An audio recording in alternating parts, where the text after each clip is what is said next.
I think playing in a quarterfinal, if we do have a young group of guys, and sometimes the nice thing about it, if you think about Shiba Mahashi, if you think about Batu, they're so young that they don't even, sometimes don't even care about the opponents they're playing against. They just want to play rugby. So sometimes that's a very nice thing, so they don't overthink it.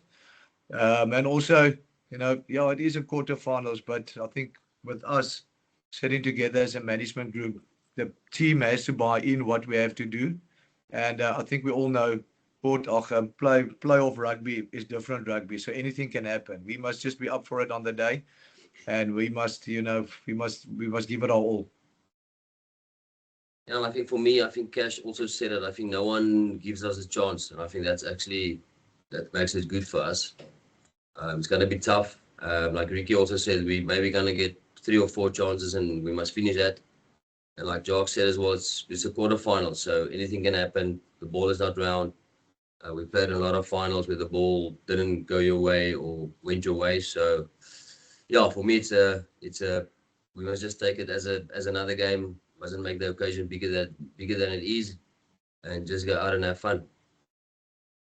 Dankie manne, geniet die braai en Chaco is in elk geval beter as gas. Ja, nou praai jy.